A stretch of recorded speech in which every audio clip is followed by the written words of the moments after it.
Hello বন্ধুরা, আজ আমি তোমাদের সঙ্গে শেয়ার করব তিরুমালাতে কিভাবে উঠলাম আর তারপর আমরা কিভাবে বালাজি দর্শন করলাম, এই সমস্ত কিছু।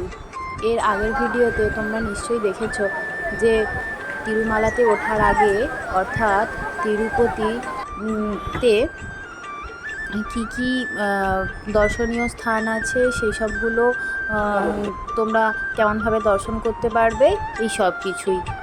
এরপরে বিষ্ণু নিবাস কমপ্লেক্সে আমরা টিকিট কেটে তারপরে কিন্তু আমরা তিরুমালাতে পৌঁছে গেছি। সেই তিরুমালাতে পৌঁছে গিয়ে আমরা সবার প্রথমেই যেখানে চুলদান করা যায় সেই জায়গায় প্রথমে লাইন দিয়ে ব্লেড এবং একটি ওরা স্লিপ দেয়, সেটা আমরা সংগ্রহ করে নিয়েছিলাম। তারপরে দেখো এখানে কীভাবে চুলদান করছে, কিন্তু এখানে আমরা ভাবছিলাম হয়তো খুব তাড়াতাড়িতে করবে, কিন্তু আসলে তা নয়।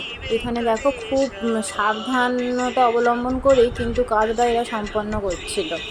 আর দেখো বালাজির কীরকম একটা করুণা আছে যে এই বাচ্চাটাই কিন্তু সেলুন দোকানে যখন চুল কাটা হয় তখন কিন্তু কাউকে হাত দিতে দেয় না তার মাথাতে। দেখো এরা ন্যাড়া হচ্ছে, কিন্তু এখানে মানে সে কোনো কিছুই করেনি। এটাই হয়তো বালাজির এক কৃপা।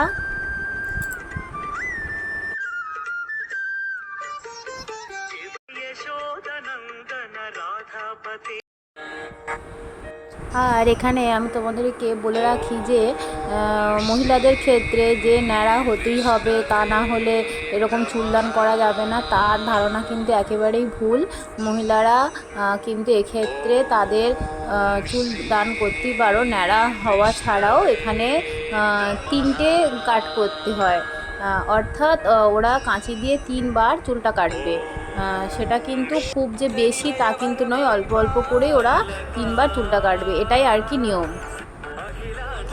এরপর আমরা চুলদান পদ্ধতি সম্পন্ন করে আমরা লাইনে দাঁড়িয়ে গিয়েছিলাম বালাজিকে দর্শনের জন্য। কিন্তু এর আগেই আমরা যে গাড়িতে করে তিরুমালাতে উঠেছিলাম সেই গাড়িতেই কিন্তু আমরা আমাদের মোবাইল, জুতো, লাগেজ এই সব কিছুই কিন্তু আমরা রেখে দিয়েছিলাম। আর এক্ষেত্রে বলে রাখি যে গাড়িটা যেখানে পার্কিং থাকবে সেই জায়গাটার নাম হচ্ছে রামবাগিচা পার্কিং স্লট। আর যেহেতু মোবাইল আর সবই জমা দেওয়া থাকছে, সেই জন্যই যে ড্রাইভার তার কিন্তু মোবাইল নাম্বারটা একটা কাগজের মধ্যে এবং গাড়ির নাম্বারটা যদি নাম মনে থাকে তাহলে কাগজের মধ্যে নিশ্চয়ই নিয়ে নেওয়া উচিত, তাতে করে কিন্তু অনেক সুবিধাই হবে। এরপরে আমরা আমাদের লাইনে দাঁড়িয়ে পড়লাম, অর্থাৎ সর্বদর্শন টোকেন সংগ্রহের মাধ্যমে দর্শনের যে একটি আলাদা লাইন হয় সেই লাইনে আমরা দাঁড়িয়ে পড়লাম। তারপর দীর্ঘ প্রতীক্ষার পরে আমরা প্রায় সকাল 7টা নাগাদ আমাদের দর্শন পুরো সম্পন্ন হয়।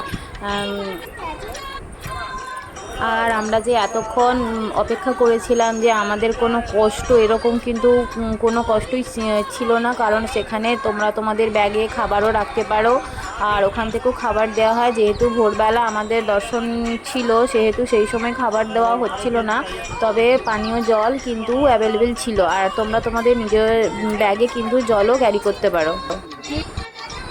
যখন আমরা বালাজি অর্থাৎ শ্রী বিষ্ণুর সামনাসামনি চলে আসছিলাম, সেখানে ভিতরে ঢুকলেই একটা মানে এত মনের মধ্যে আনন্দ হবে আর এত সুন্দর এক আওয়াজ গোবিন্দা গোবিন্দা করে, সেটা আমরা সবাই বলছিলাম। সমস্ত দর্শন যারা করতে এসেছিলো তারা কিন্তু সকলেই এরকম গোবিন্দা গোবিন্দা বলছিল, সেই আওয়াজটা শুনতে এতই ভালো লাগছিল। আর যখন আমরা ভগবান শ্রী বিষ্ণু অর্থাৎ বালাজির সামনে এসে গেছিলাম, যখন দর্শনটা হলো মানে এত সুন্দর একটা দর্শন যে হবে আমরা কিন্তু ভাবতেও পারিনি। সমস্ত কষ্ট যেন সেই মুহূর্তের মধ্যেই চলে গেল, যেন মনে হলো জীবনে আর কোনো দুঃখই রইল না।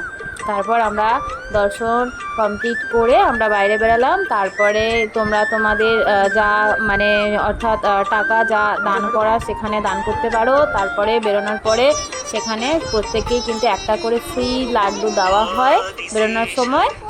আর তারপরে ওখানে কিন্তু আলাদা করে মানে আগরবাতি কেনা যায়, আবার লাড্ডু কেনা যায় আর এক একটা টোকেনের জন্য। আর তবে কিন্তু এক্ষেত্রে বলে রাখি যে তোমরা যে দর্শন করেছিলে তার যে টোকেন দিয়েছিল সেই টোকেন কিন্তু তোমরা যত্ন করেই রাখবে যতক্ষণ না পর্যন্ত ওই ফ্রি লাড্ডুটা পাওয়া যাচ্ছে। ওই ফ্রি লাড্ডু মানে এক একটা টোকেন পিছু কিন্তু একটা করে লাড্ডু দেবে, আর তারপরে তোমরা তোমাদের যতটা প্রয়োজন সেই অনুযায়ী কিন্তু তোমরা লাড্ডু সংগ্রহ করতে পারো।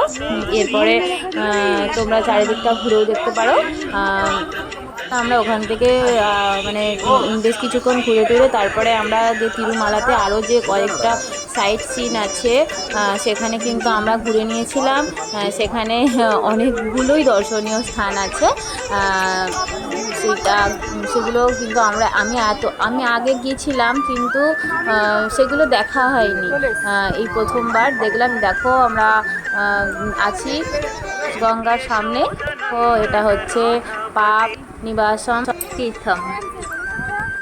বন্ধুরা তোমাদের বলে রাখি যে বালাজি দর্শনের পরে কিন্তু এখানে খাওয়ানোরও ব্যবস্থা আছে, অর্থাৎ অন্নপ্রসাদম কমপ্লেক্স নামে একটি কমপ্লেক্স আছে যেখানে কিন্তু খাওয়ানো হয়, ব্রেকফাস্টও করানো হয় আর হচ্ছে যে লাঞ্চও করানো হয়। ব্রেকফাস্ট শুরু হয়েছে 9:30 থেকে।